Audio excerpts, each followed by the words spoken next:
The Oscar Pistorius murder case is all over, bar the actual sentencing set for the 6th of July. It was a day of firsts as an emotional Oscar Pistorius was asked to remove his prosthetics and walk on his stumps before the Pretoria High Court. Following the demonstration, defense lawyer Barry Roos said it highlights Oscar's circumstances on the night of Reeva's death.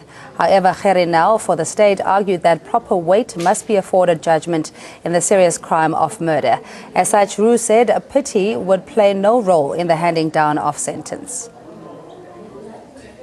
Now, the sentencing arguments for most of the time seem like an exercise in establishing who is in need of justice. Is it Reeva, her family and friends, or Oscar himself?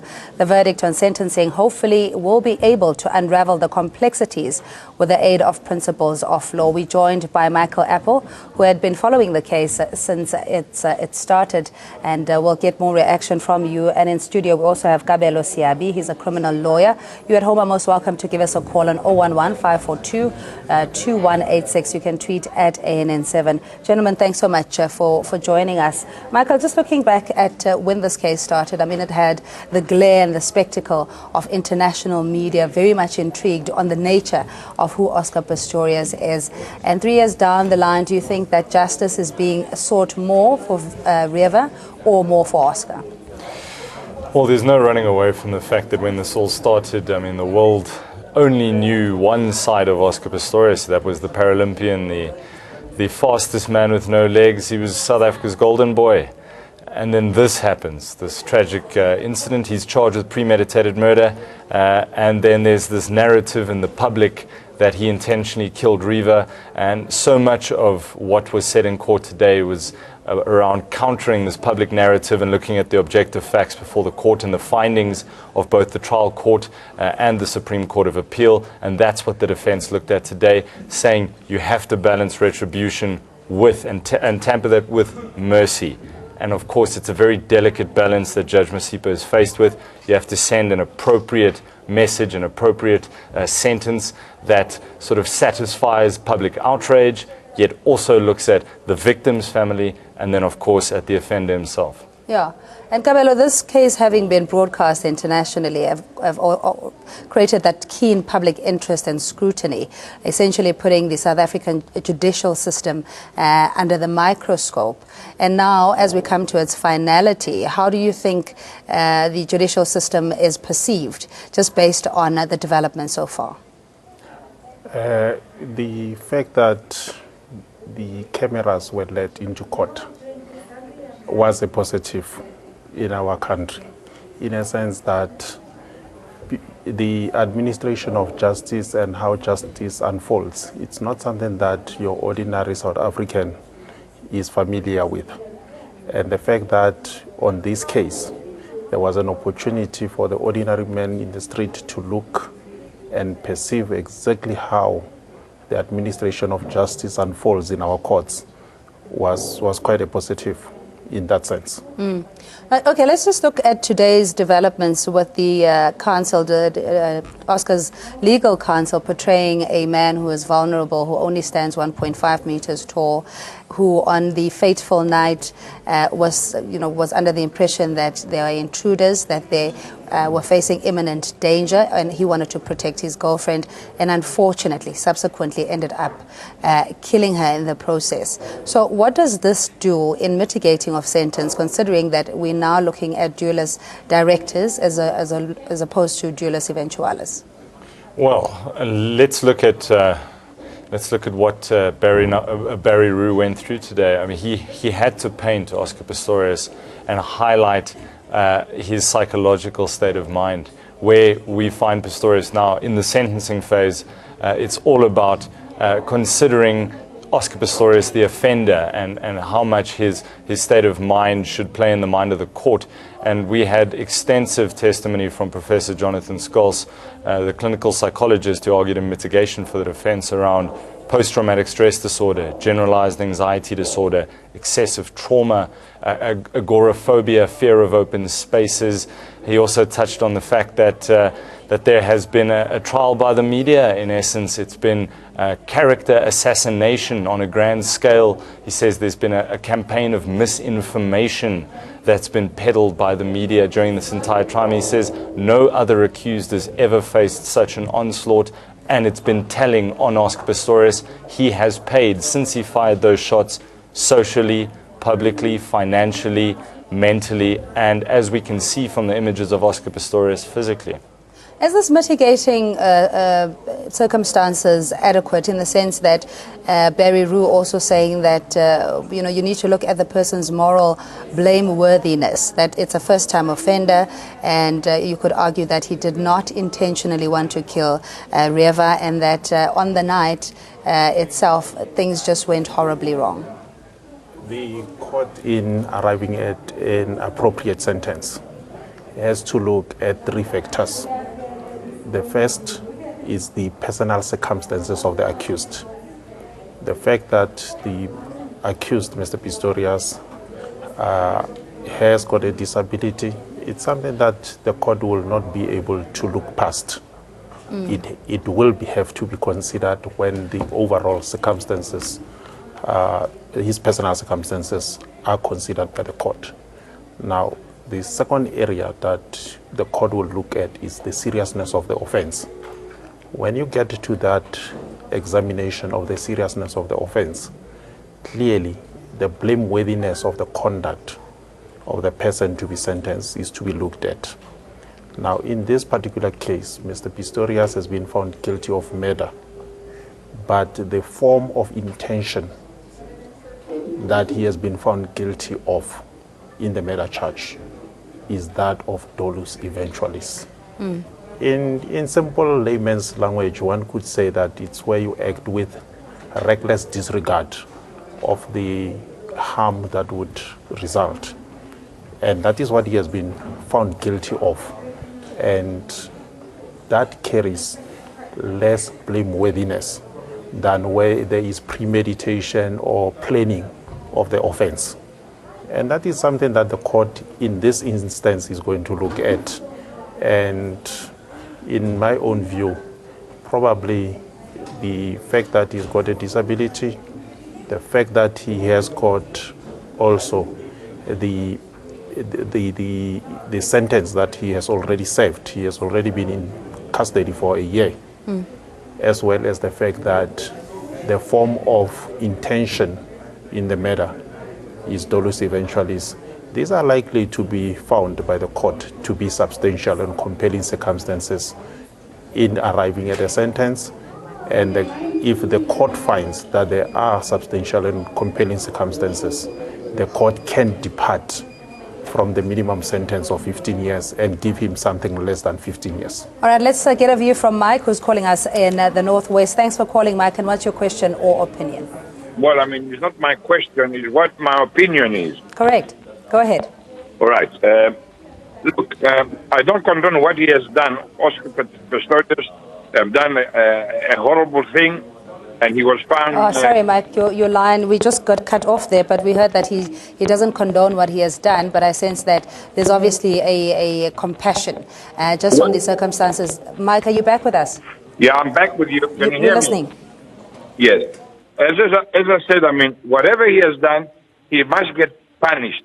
He got punished, in the first instance. Now the whole thing is a farce.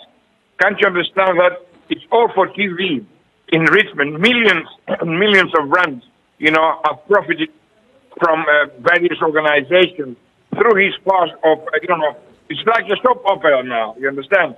The guy has done something. Give him a sentence, a lenient sentence, and put him to do some public work. You know what I'm trying to say? Don't put him inside the jail now. I mean, what he's done, he suffered more than 15 years, this guy. All right, Mike, well, I'm sure, that's something the court would have to consider. But, David, thanks so much for your call as well. And what's your comment? Hi, David. How are you? Hi, we're listening. Yeah.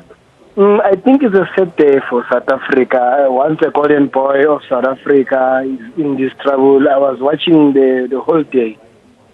It's a sad day. However, he has done something wrong, and with all the facts that were brought in, that he got some serious problems, anxiety disorder, and all those factors, I think the judge should consider that and then give him a lenient sentence and go and contribute to the community. Because even if we can give him 30 years or how many years you want, we can't bring back the All right. lady.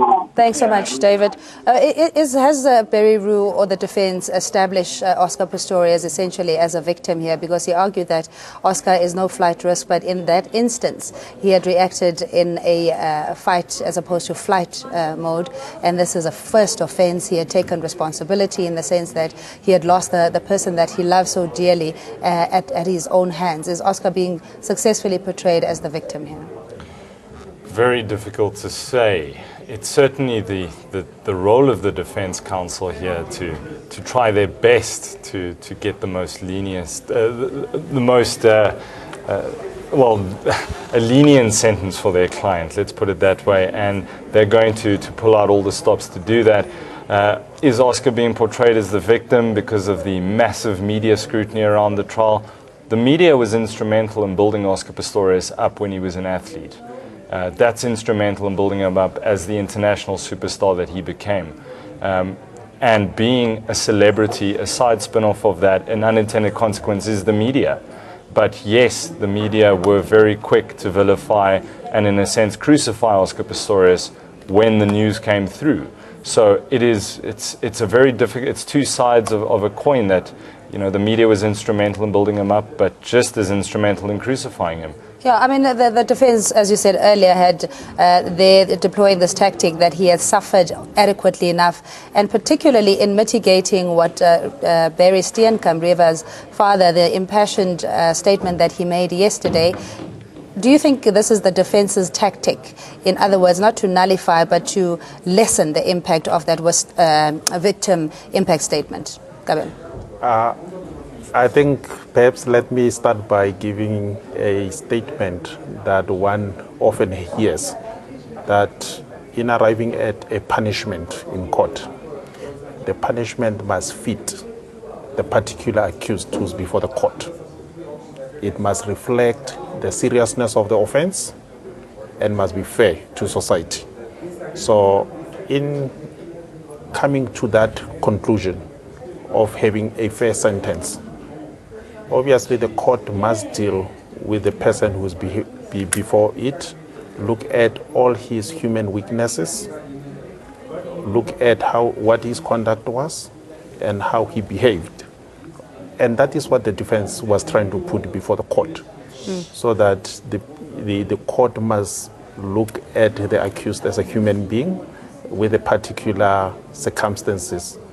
But again, the court must pay attention to the fact that how serious is the offense and what is the impact of the offense.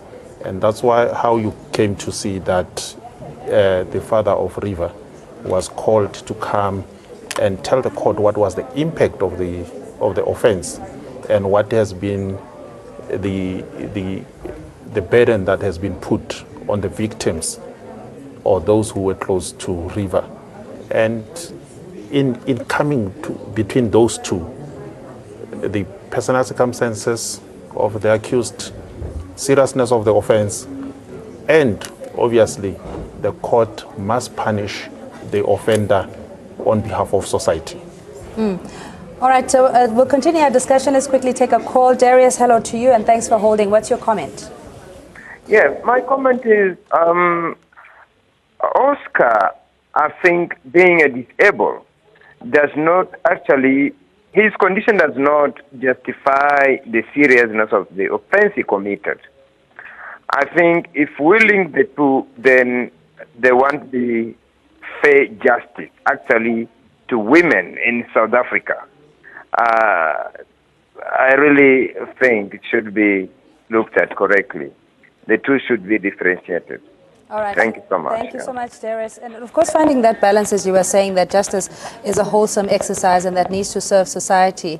There's retribution on the one side, but there's also the condemnation on other sectors that say if you punish him severely, it doesn't aid him any further. You know, he has the potential of being rehabilitated, a prospective job. You know, there's an extensive contribution that he's made to society, particularly with people living with disabilities. How does all of that add in with a preamble that justice is supposed to be wholesome and serve a society, Michael?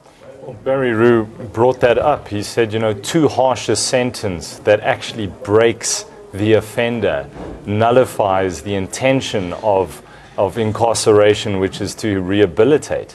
So he did his utmost to try and convince the court that Pistorius is already broken, and through various programs that he's done while incarcerated at Kgosimampuru, that he's already shown that he's rehabilitated. And he used the example. He said that the Correctional Services Parole Board released him under correctional supervision, and that was under the culpable homicide charge. But he's already proven he's not a danger to society. Otherwise, they would never have approved his release and his conversion to correctional supervision. So they're saying he has done all these programs while behind bars already. He's proven that he's rehabilitated. The fact that the conviction or the sentence, the conviction is now changed to murder, doesn't change the fact that he is rehabilitated. That's what they were going for, and they said it's not in the interest of justice, and Professor Skolf testified to that, for him to go back to prison. Yeah, but redemption also comes with acceptance of the actual act, and, you know, being the first to offer some form of guilt and remorse and trying to remedy as much as possible. And that's not what's been forthcoming. At least the defense hasn't been satisfied, or rather the prosecution hasn't been satisfied with the Oscar's defense so far. Yes, the further aspects of imposing sentence is that you need to find the balance again between retribution and reformation. You see, a person who has wronged society by committing an offense at some future time must be reintegrated back into society. And the purpose of punishment is to make sure that when that person is brought back into society, the person has learned from the wrongs that he was punished for and should become a productive member of society. Now, reformation normally kicks off with first acknowledging and having insight into the wrong that you have committed. And that's why during the last few days, the issue of remorse was repeatedly referred to say, has Mr. Pistorius shown any signs that he's remorseful for his conduct? Has he already embarked on the road to reformation or not? And part of the showing remorse is acknowledging the wrong that you have committed and starting to correct it.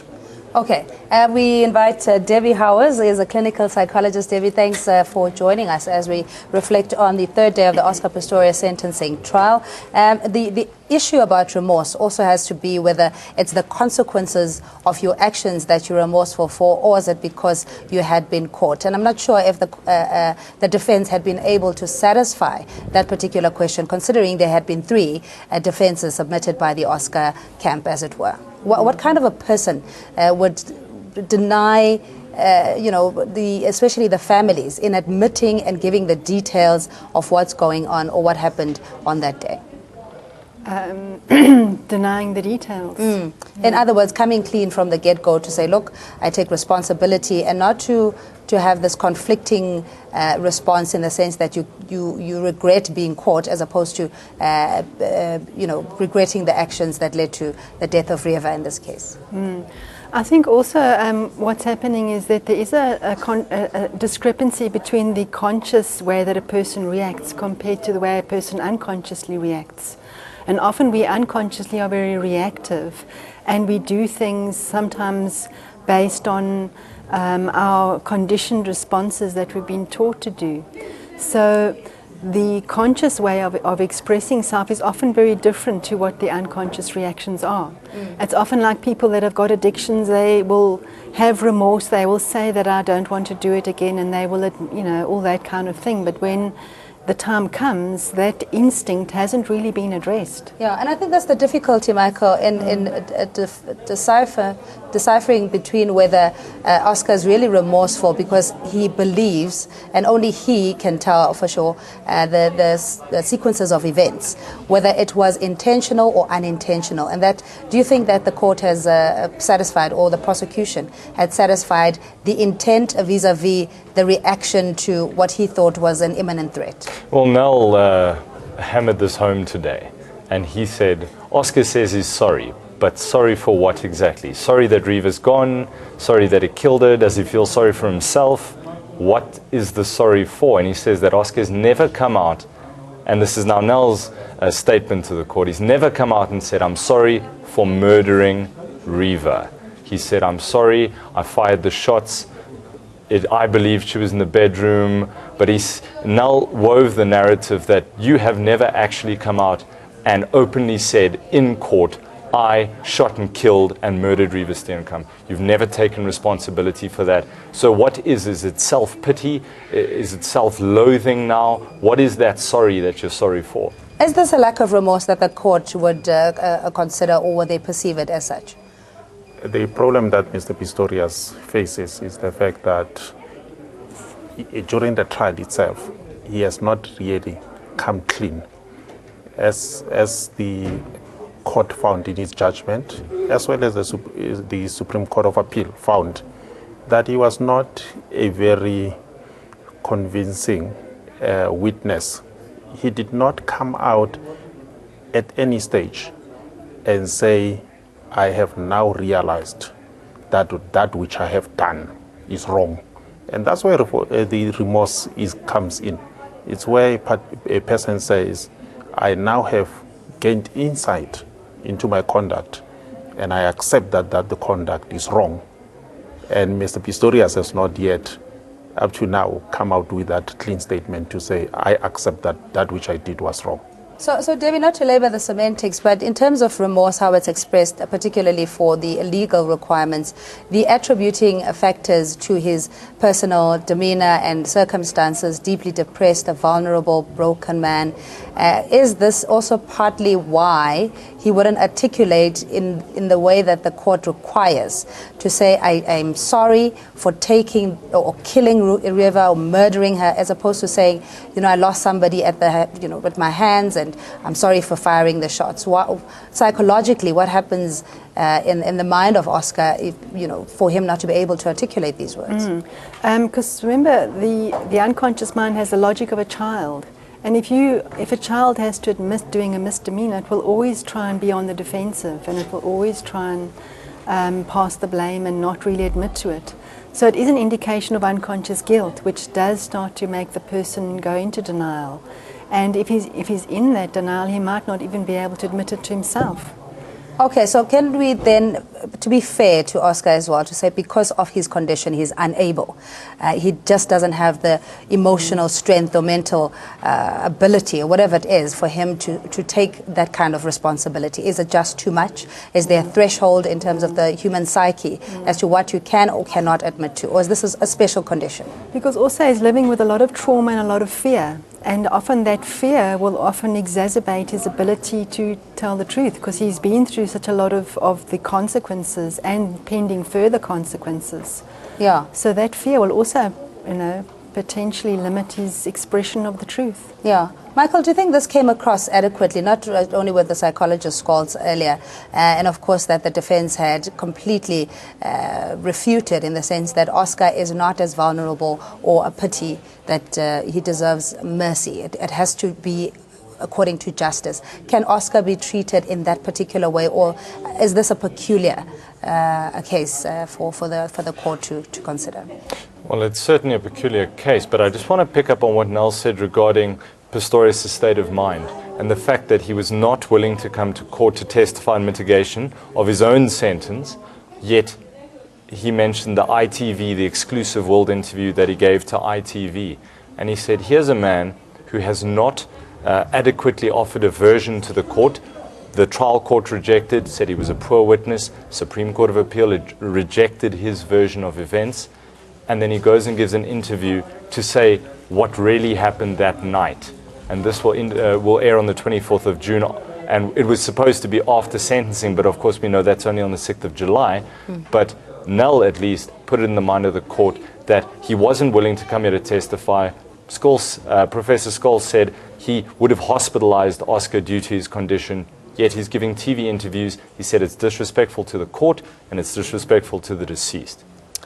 Rasia, what impact will this have again in the portrayal? I mean, one viewer was saying this is all theatrics. We playing to the gallery on both sides, and of course, whichever party wins will then be glorified. But what impact does this have, particularly now with Michael saying that Oscar outside of court is different from when he's in the witness box, as it were?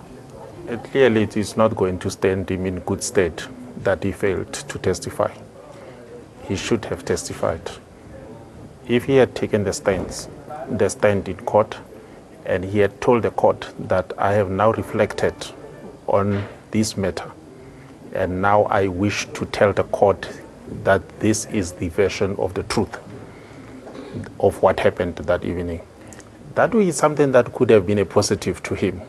But where he says, or he has told something to the clinical psychologist which was not part of his defense initially, and these conflicting versions, they simply keep on multiplying, and he's going to have a problem of credibility with the court. On that basis. But history tells us, and it also predicts or determines our reaction to future events. We know that Oscar had initially taken the stand, and of course he was ripped to shreds in terms of the questions and answers and interrogation, that he may just have felt it's not going to add any more value. He could just be damaging his chances of leniency. So Debbie, would somebody that is clinically depressed and completely down and out be making those kind of judgments in their mind, or is it all just a tactical strategy for survival? I would say it would be more naturally comfortable for him to speak to people that he feels that would be taking his side and listening with an open heart and without that kind of judgment. So it would feel safer for him to probably talk to the TVs as opposed to that feeling of being persecuted and judged in a court. So instinctively it would be easier to speak to another source where he feels that there might be more sympathetic or understanding of his predicament. Yeah. Has the court always been sensitive to one's feelings and your circumstances as it has in this case? Because I think that's why the public is also split. There are those who support Oscar. They say, poor thing, he's gone through so much in his life. And there are those that says, he's downright a brutal murderer and he deserves to be punished accordingly. Our courts, or perhaps let me specifically say in this case, I think because the public has seen how Judge Masipa has conducted herself, there's no time that she has not been unwilling to listen or where she has taken a stance of in any way showing that she's got a bias against Mr. Pistorius. Now, when you are in court as a litigant, you are required to take the court into your confidence, and you are supposed to place before the court the facts in a correct manner and in a truthful manner. You see, that's why I say Mr. Pistorius is going to have a problem, because he has been found previously to be an unreliable witness by the very same court as well as the Supreme Court of Appeal. He should have used this opportunity to go to the court and say, now that I've reflected on everything, this is the true state of affairs.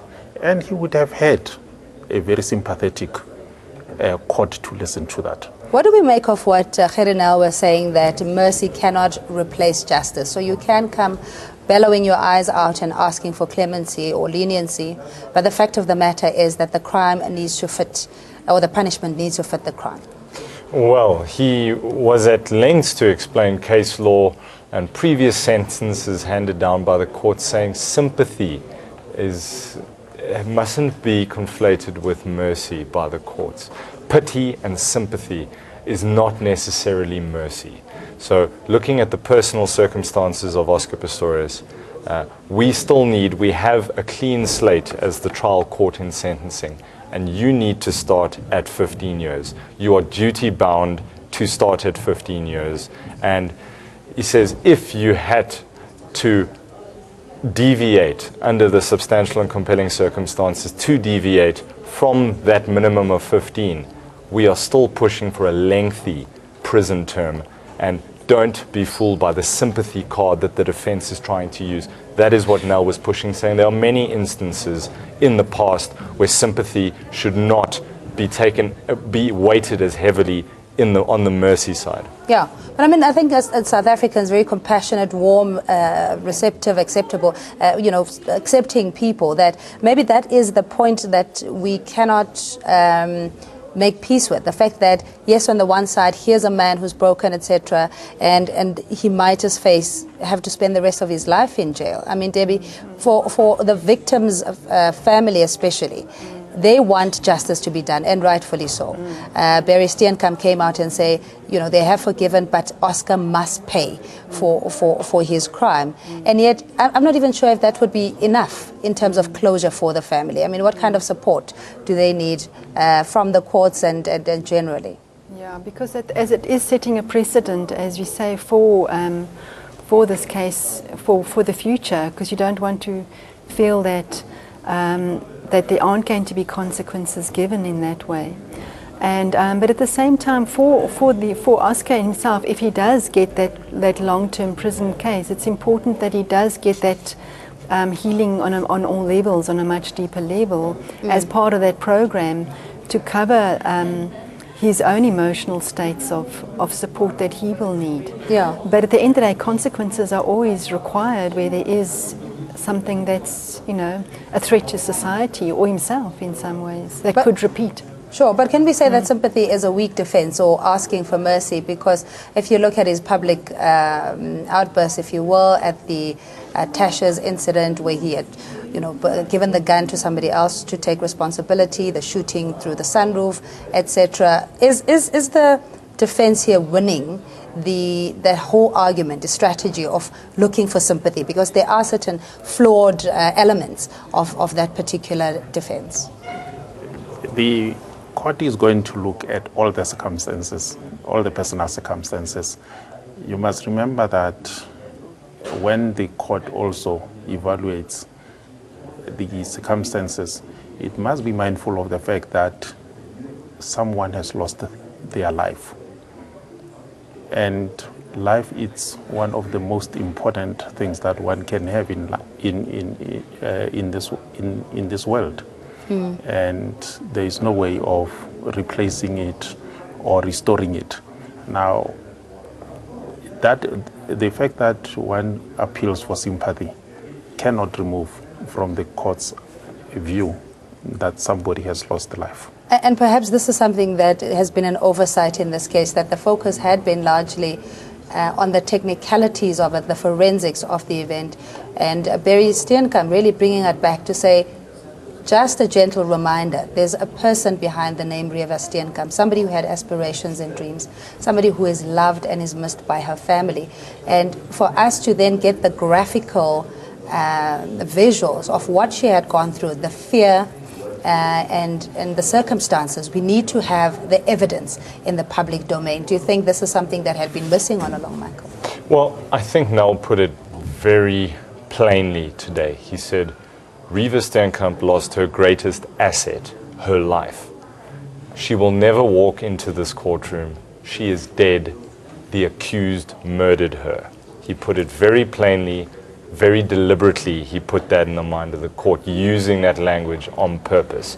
And of course, Barry Steenkamp bringing it back to reality. There is always the person behind the name. And I think Barry Steenkamp very successfully carried that across. The raw emotion, the gut-wrenching testimony, incredibly heartbreaking to sit in court and to hear that, to see a man who's 72, 73 years old. He was shaking, and it wasn't out of anger. He was just struggling to control his emotions. He was really a broken man. And Nells said today, you want a broken man, that's Barry Steenkamp, not Oscar Pistorius. So Barry Steenkamp bringing across what the family has had to go through, and of course putting it in the mind of the court that, you know, there is a family that had to deal with this. Okay, we'll get your reaction, Kabelo, on how the court will consider this. But of course, the court today took a very bold decision at the behest of Reeva Steenkamp's family to lift the ban on displaying pictures from the scene of Reeva's murder. Now, the prosecution argued on behalf of Reeva's family that the pictures and videos of the blood-soaked crime scene and that of Reeva's mutilated body must be released so that the world must know what those bullets did. And here on ANN7, we'll give you the full details, of course, and the understanding the gravitas and brutality of the whole crime scene unless it is seen in its totality. Now, confronting the difficult truth, in our opinion, is necessary in order to understand it fully. However, driven by the responsibility as a national broadcaster, we don't want to expose viewers who are sensitive to these particular images. Now, let's listen into the arguments on the matter presented in court today. Now I have to deal with one specific aspect, and that is the aspect that I touched on in terms of the photographs. But this court made a finding that the photographs of the deceased and certain of the photographs should not be viewed. Mr. Roos indicated that it's time for him to do certain things. The witness at the state court said it's time for the world to see those photographs. So we apply, my lady, for the lifting of that order, and so that those photographs can, for once and for all, be viewed by everyone. And, my lady, we will not show as the photographs that Dr. Simon dealt with. Those are not the ones, my lady, but our application is, in particular, Exhibit E,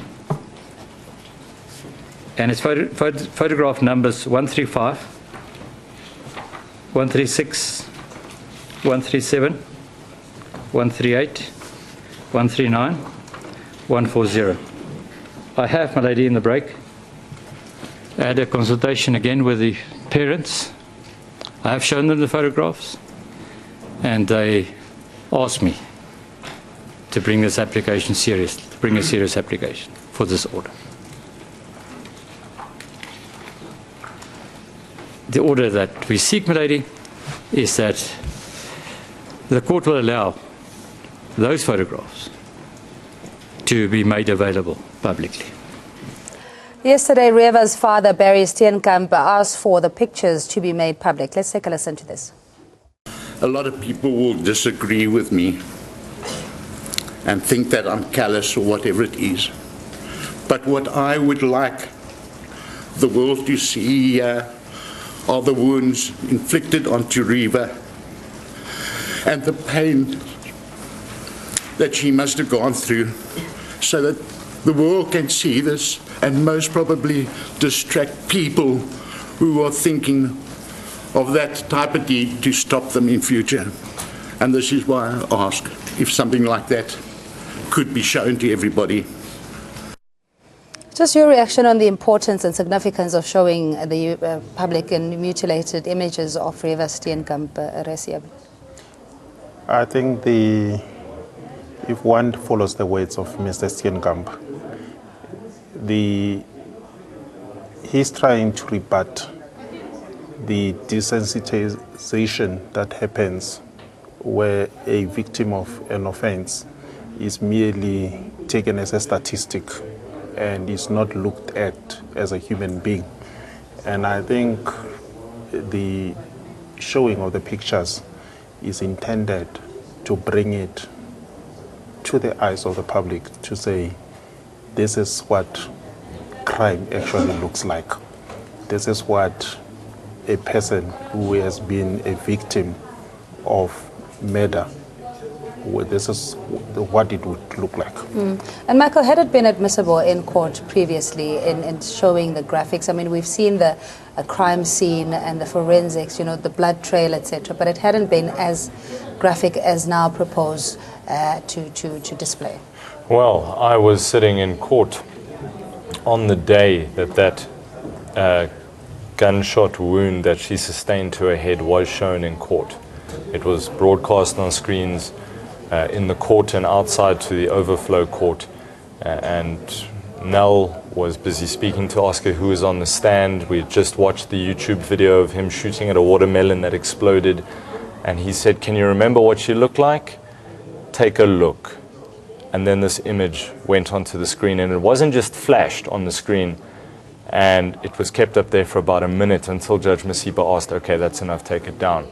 And the reaction in the court, it was difficult to look at it, and it brought it home. And we do become desensitized to something such as murder, but seeing it and seeing the after effect of those gunshots, those 4 shots through the door, it was really something to try and digest. It was very difficult to handle. Yeah, and what impact would this have in recalling the events, especially for Oscar Pistorius, and having to, look back at his actions in that graphic manner? Yeah, I think it will obviously can re-traumatize him and just make him face the bare facts of his own guilt that he has to confront. But at the same time, it does take the sympathy away from the priority being focused on with Oscar as the sympathy, and it detracts now and focuses the sympathy more with Reeva and as the victim and the family. Do you think just reliving that moment and seeing the graphics, the pictures, would have compelled any common man to want to make right and, to take in the magnitude and the gravitas of his actions, to say, my senses are with me now, and I'm willing to come forward and explain what happened? Because often, as you said before, that actual moment of shooting would be an unconscious reaction, which he wouldn't be fully in control of. He would be more by the programming of his way of expressing anger. So the conscious remorse and the conscious clarity is often very different to the unconscious reaction. It's like when a person goes and drinks, they're doing it unconsciously, even though they know on a conscious level it's wrong. And after the fact, retrospectively, they look at it with different eyes, but at the moment, they don't have access to that information. Yeah, but I think Oscar has been consistent in how he recalls the events and his personal responsibility in the whole action. I mean, Michael, do you think that he's deviated from that elusive or removing himself from the actual murdering of Reeva? Well, the state will tell you that Oscar tendered a couple of versions, 3 versions to the court. And it would appear that his legal team went to court with a particular defense in mind, putative private defense, but while on the stand, through cross-examination, Nell was able to poke some holes in his story, and then he admitted to certain things while on the stand, that he fired at a noise, there was no intention to kill anybody, it was an unconscious decision, it was an involuntary action. Now for putative private defense, you still need to have the intention, the logical, unlawful but logical threat that you faced. You still have to present that intention, and he said he wouldn't testify to having any intention to kill anybody. So his defense changed while on the stand. So it's difficult to really pick out what he's going to take responsibility for. And Resiabi, one could also argue that, yes, we have an issue with crime and that everybody has got a right to protect themselves and their loved ones, but who buys these destructive kind of ammunition, as the ballistics had explained, this particular bullet being so destructive that it disintegrates in a human's body and, literally implodes, so to speak. So how would this then be considered if the defense is still arguing that there is no intention, there was no intention of murdering Reeva Steenkamp? I think the answer to that lies in what the argument was in the Supreme Court of Appeal and in its judgment. It is not important who was killed on that day in assessing the wrongfulness of Oscar Pistorius' conduct. Even if it had been an intruder, the key question is, was he entitled to shoot or not? And he has not yet taken responsibility for killing a person Whether it's an intruder or whether it's Reeva Steenkamp, it's not really important. The fact is he has ended somebody's life in an unlawful manner, and he has not yet come to terms with the fact that me killing a person is wrong. And I'm sorry because I killed a person. And again today we heard about with the prosecution now explaining Reeva's position in the cubicle, that she could not have gone anywhere. They were having an argument, and that's why she was on her feet and Oscar was at his stumps. And the ballistics also explaining the trajectory of his firing pattern, that this was clearly following a moving target, which again explains the intentionality of his actions. Captain Chris Magana testified during the trial. He's now Major Magana. I did an interview with him where he explained his evidence before the court, and it was his evidence that Reeva Steenkamp was standing squarely in front of the door. It was the state's narrative, their version, that they were arguing, they were shouting at each other through the door, and that's when the shot was fired. That evidence, which was disregarded by Judge Masipa, that was then taken on appeal to the Supreme Court of Appeal, and her disregarding Captain Magana's evidence, despite being a very solid witness for the state, that evidence was not taken into regard by the trial judge, and that's why it was overturned, and that's why it was included as part of the SCA's judgment. Now, Captain Magana's evidence was very crucial to the state's case, of course, and once again that being brought up today and saying that, well, we don't buy into the narrative. This is what Captain Chris Magana testified to, that there was an argument, and of course we heard Barry Steenkamp saying he still believes it was. But of course there's the other side that says there wasn't an argument. I mean, if you go through the evidence of the WhatsApp and these public affection and whatever messages that were shared, that this was a couple who were in love, a match made in heaven, so there was no argument. So in Oscar's mind, clearly what he's contradicting the evidence that's there and trying to provide a defense that is not plausible. I mean, how do you even explain a person's mindset if you can see clearly what the facts are and you still deny those? Is this just somebody who's narcissistic? Is it somebody who's just in denial? Or again, is it the issue of trauma? I think also looking at his past history of how he expresses his anger, it's quite clear that he doesn't have the appropriate tools to express himself in an elegant way. And based on the past, also there will be a high propensity that he will be explosive when expressing his anger. And in that moment, he's not able to access the adult, elegant state of being. So that in itself would indicate that when in times of emotional turbulence, he would erupt. Okay. And sometimes out of control.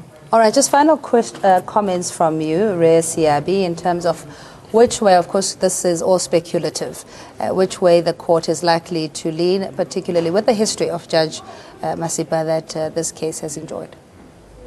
I think the sentence that the court is going to impose will reflect the seriousness of the offense. And I said earlier that the one thing that one can never forget is that there has been loss of life. But at the same time, I have said that I believe that there are substantial and compelling circumstances. The fact that he has served part of a sentence in jail, the fact that he has got a disability, and the fact that he has been found guilty of murder with the form of the intention being dolus eventualis. I expect that probably the court might look at something. It will be direct imprisonment. I believe it will be direct imprisonment, probably somewhere between 8 and 12 years, direct imprisonment. And Michael, just your view in a non-custodial sentence where someone was saying, look, it could potentially not serve any time. You know, he's shown even from Reeva's father saying that the family has forgiven him, but he still needs to pay for his crime. Is the forgiveness in itself a consideration that the court would have to include in making final judgment? Certainly, the weight of the victims and how they've reacted to a particular tragedy or a crime, it will carry some weight before the court. But Barry Steenkamp saying, we're not saying give him the maximum. He said this on the stand, but, and then he looked at Oscar Pistorius directly, forgiveness, and June Steenkamp, my wife, forgiving you, does not exonerate you from the crime committed. You still have to pay. A lot of people saying he's looking for vengeance. Other people are saying he's looking for justice. We're going to have to leave it there. Thanks indeed for your time and your insights. Much appreciated. Kabelo Siabi is a criminal lawyer. Michael Apple is our senior reporter who's been on the case since day one. And Debbie Hauer is a clinical psychologist. Thanks. Much appreciated. Stay with ANN 7 Prime. We take a quick weather break and we'll be back with the sense just after this. And thanks again for your calls.